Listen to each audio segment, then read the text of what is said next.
Game 2 against Stratagon. I'm playing Silhouette up against his Tennin Institute deck. Such sure gamble. Much Desperado. Wow. Very good hand. Definitely a keep. The good thing about Tennin Institute decks is that they are very much predictable. They are more or less the same thing.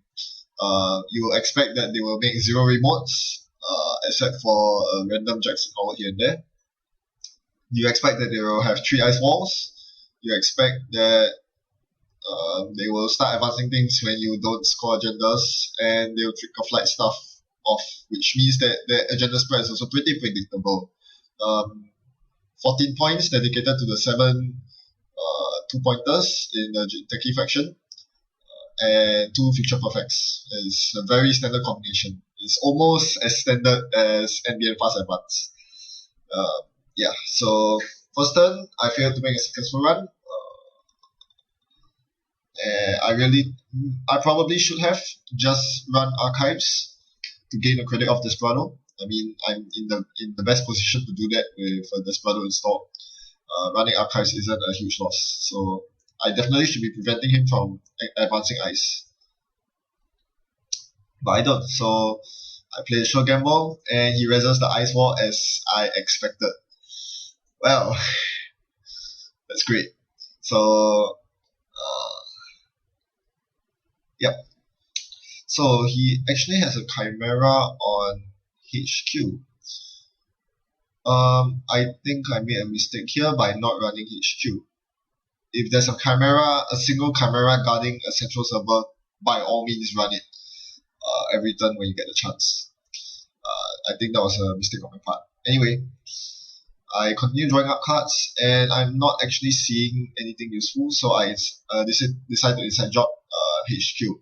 As I said, this comes from my knowledge of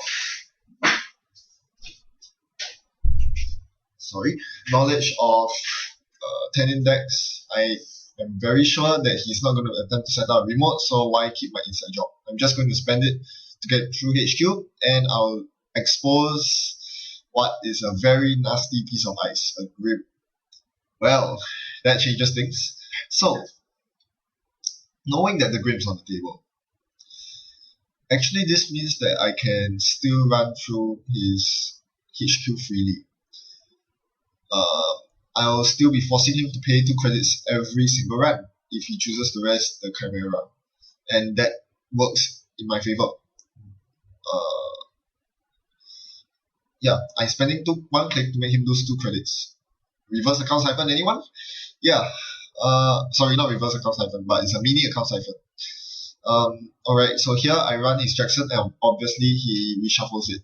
Now, this is another good thing about Tennin decks, very predictable. You know they will always choose to reshuffle cards with Jackson Howard, because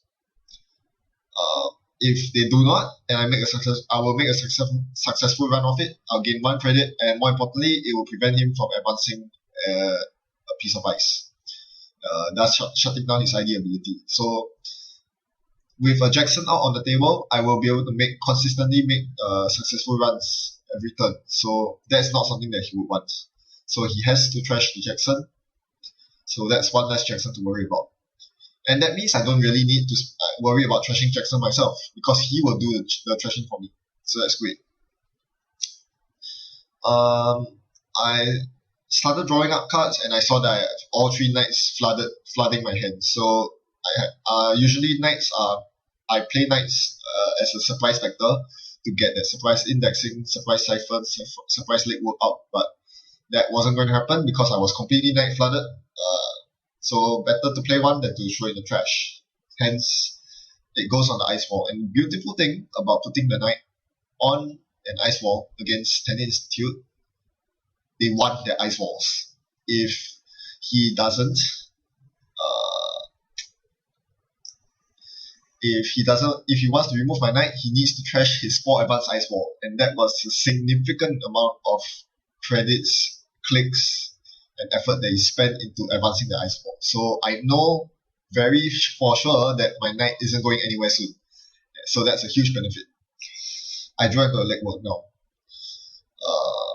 I'm looking at my hand, it looks like a complete disaster.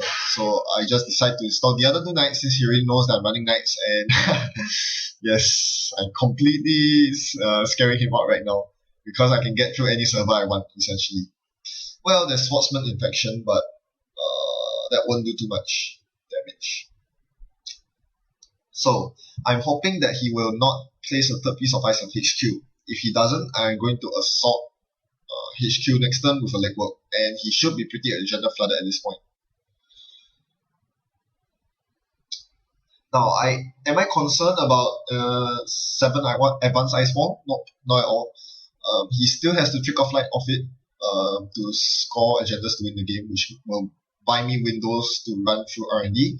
And I think more importantly, I have Breach in my arsenal, and Breach is a very easy way to get past high strength ice for reasonable cost. Considering that he spent almost 1 full turn advancing the ice wall, it's worth it. Alright, so he chooses to score an agenda, so it's go time. My knights hop onto HQ and I Legwork. Now, I would much rather have this as an account siphon. Legwork is pretty meh, especially since he just got a Brain Trust, which means that his agenda density in hand is not going to be that high. Now, he will definitely not be able to stop me. I know what those 2 pieces of ice are.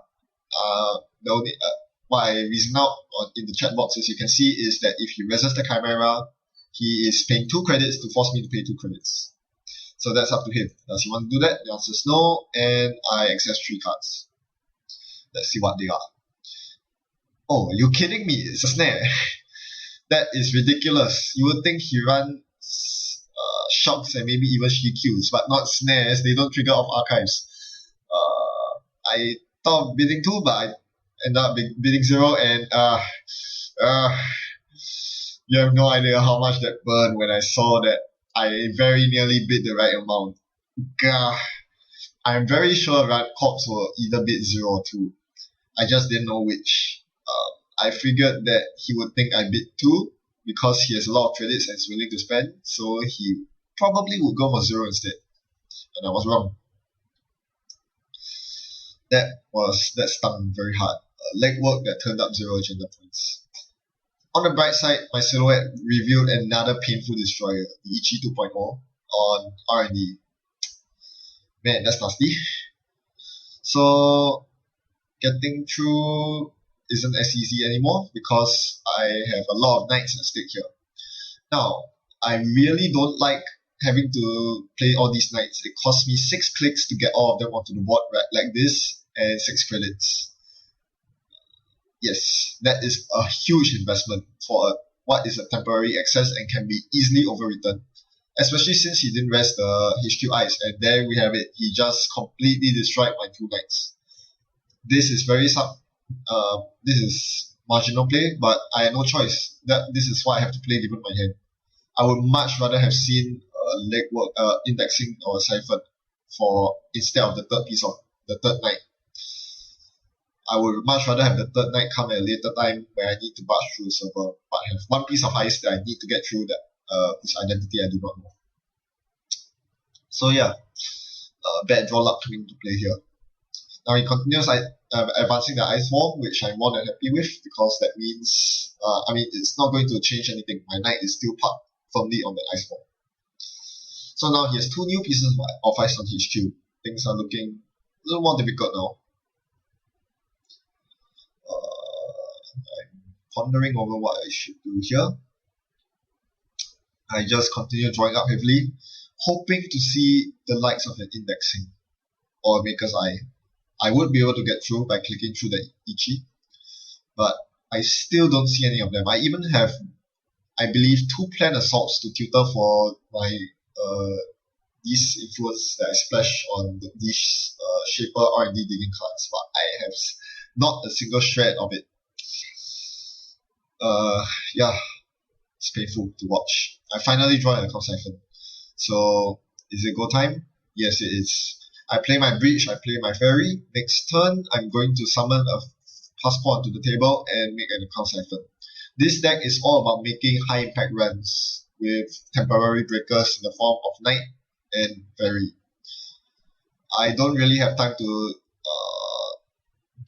run through a server every single turn. That is a waste of time and more importantly a waste of resources. I'm not going to pay lots of credits every time just to get past ice. So I'm just going to make a couple of runs, but all these are going to be high impact runs that will net me lots of agendas, or at least guarantee me agendas, put it that way. So what are my biggest fears right now? I have a decent number of credits. I am worried about archers. Archers still cost 4 for a fairy to break. And he can easily be playing 1. Given how many destroyers he has played so far, I wouldn't be surprised if there was an archer in his deck at all. It's just 3 influence for ice walls, 3 for the Ichi 2. It's probably a one-off.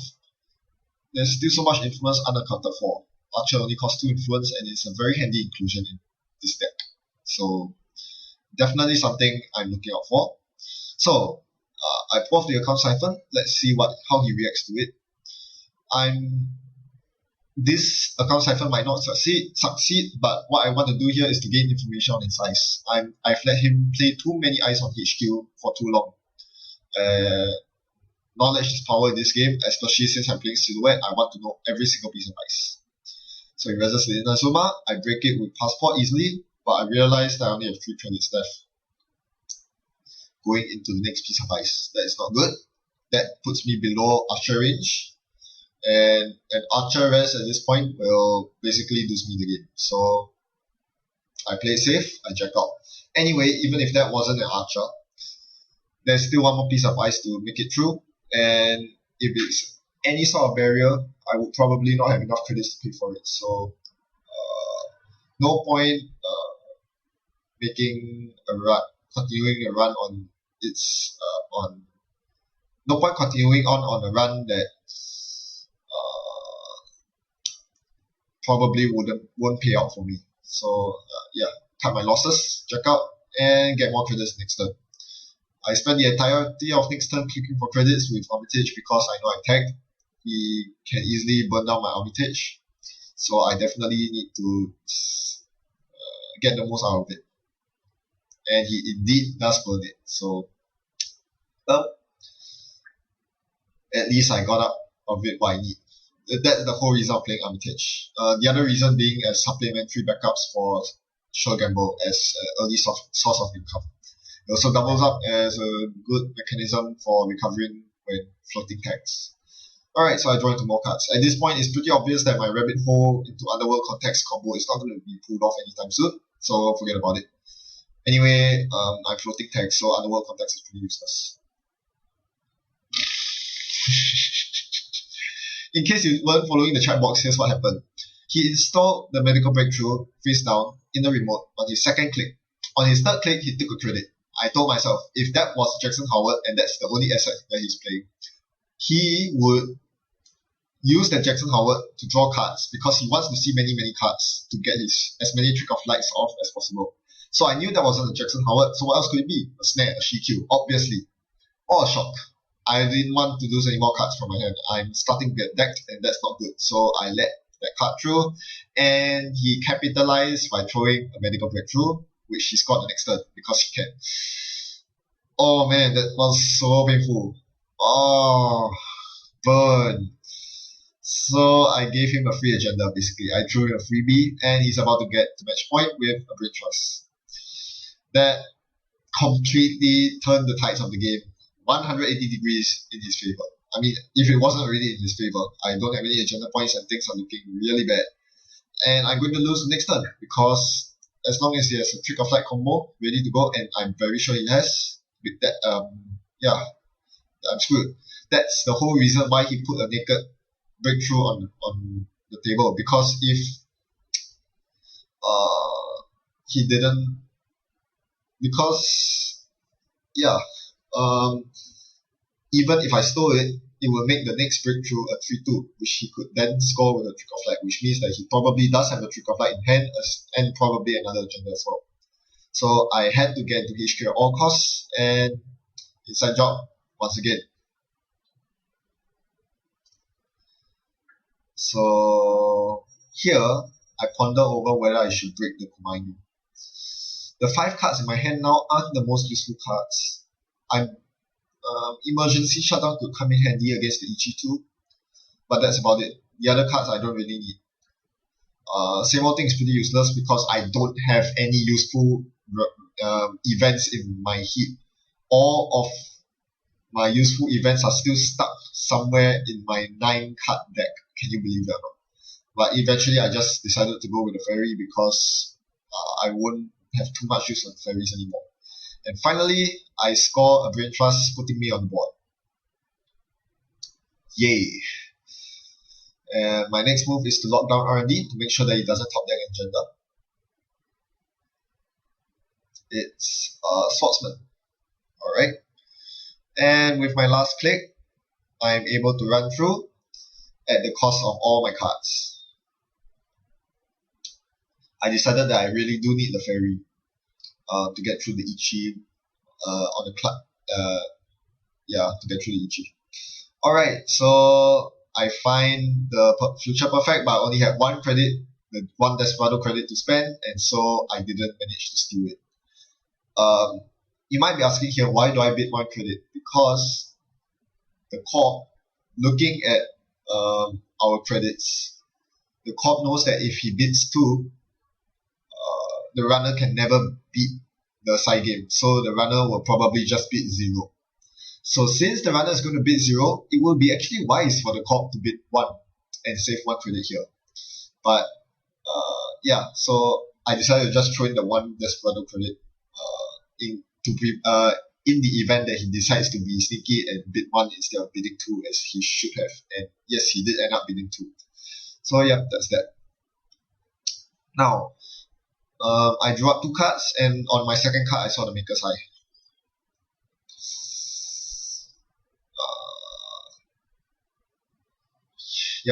Pretty tough spot here. Very tempting to go for the R&D run. It would cost me 2 credits plus 3 with the fairy to break through the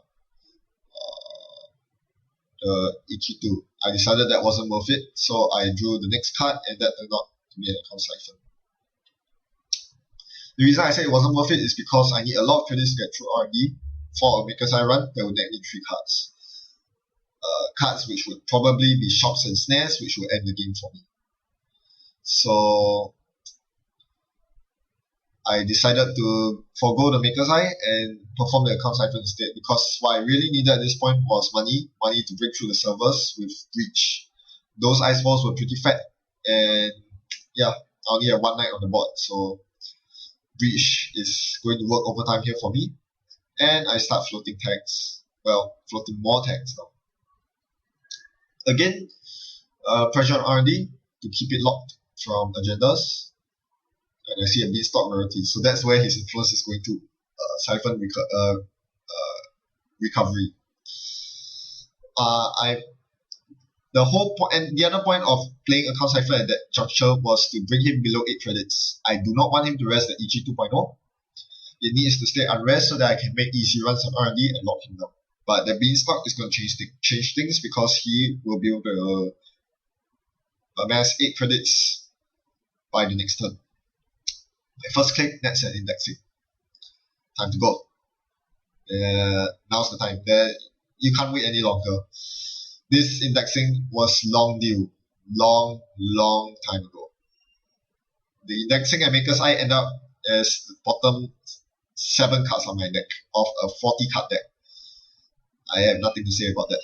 And there's a Planned Assault, by the way, that I still haven't drawn in the 5 cards that are left in the bottom of my deck. 3 cards out of 40, they are all hiding at the bottom 7. I really was due for a big R&D access. And here, I get it. Kumainu, Himitsu, Red Times, Chimera, and Conju. I don't even... come on, that was supposed to be at least 1 agenda for me. Come on. Well, what can I do? Sick. Well, that makes me think. If there are no agendas in R&D, they have to be in HQ. in HQ's porous right now because I have no cards. And he has no credits either. He just rests at EG2. So he cannot trigger snares. The only thing that can trigger is shocks, which I don't have to worry about because every single time he draws a shock, he throws it back in archives. So I can access freely. I find a Philotic. Fantastic. Let's go again. There's a Future Perfect. Don't forget that. I've accessed it twice already. Hopefully third time's a charm. On my third click, I run and I steal a Swordsman. Nope, that's not something that I need to steal. One more time. It's actually very cheap to run through this server, even though there are 3 eyes in it. I'm only paying 2. In case you didn't see, the Knight hopped over to the Ice Wall to save me 2 credits per run, and the Desperado gets me 1 back. So yes, Knight coming into play here. Very powerful.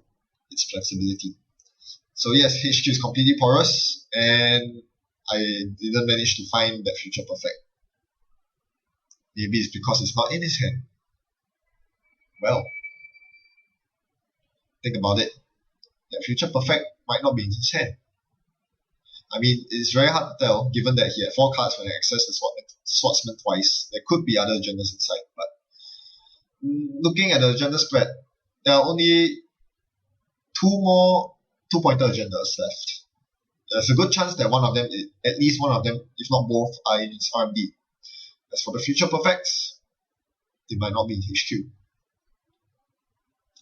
Where else could they be? Think about it. I was definitely contemplating about this as I decided on my next course of action. In the meantime, he secured HQ by deleting the Komainu. That was a very smart move.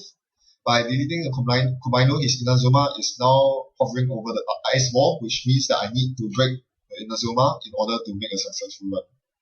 So I draw 2 cards. I notice that now my cards are becoming my hit points.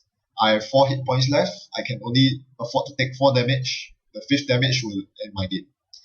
I installed a fairy, but I took it back. I remembered that there were no sentries that I needed to worry about at all, except for the Komainu, which I indexed earlier.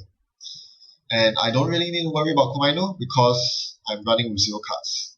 So I draw to 3 cards, and I run the one place where the Future Perfect could be. Protected by the shocks and GQs, lying in archives. So, I knew that I only had 1 chance, especially if he had dumped all 3 shocks into archives. I found a medical breakthrough, and that was it. I got hit by a GQ and a shock. The GQ, no problem. 6 agenda points down to 5. 1 more agenda would still win me the game regardless. The shock was pretty painful because that took away 1 life point. So now I'm down to 3 hit points. It's a huge concern. I'm about to get decked. So now I need to find that last agenda as soon as I can. So what I do here is to perform an account siphon.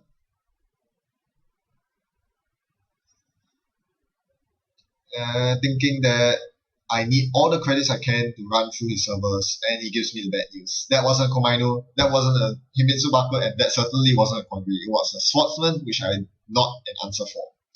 So I lost pretty much I lost almost all my hit points there. Because I used the account siphon, I essentially lost 1 hit point, and the Swordsman took out another hit point. So that leaves me with 1 card left in my stack. That 1 card is the planned assault that I have been looking for the entire freaking game. And it's at the bottom of my deck, so it's the most dead card in the entire game. A planned assault at the bottom of your deck. How useless. Well, maybe it's not so useless now. I need it as my meat shield. Net shield in this case.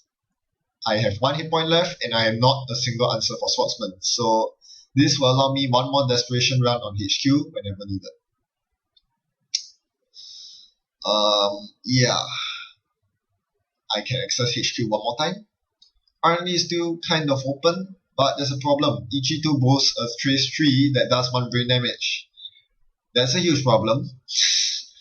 Yes. So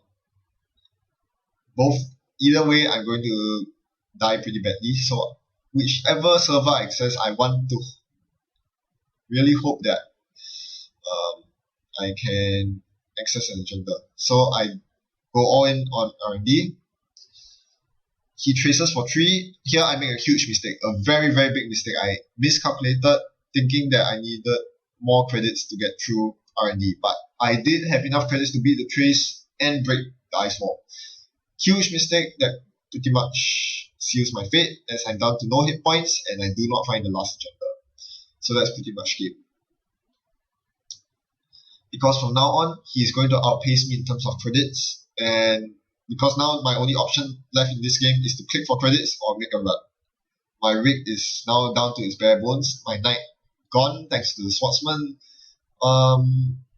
and he will definitely make credits faster than me because I'm restricted to basic clicking. So this means that I will always lose the trace 3 on the EG2 to him, and the swordsman just kills me outright. So R&D and HQ are sealed off. I look at his archives and I realize that there is 1 face down card. Two face down cards.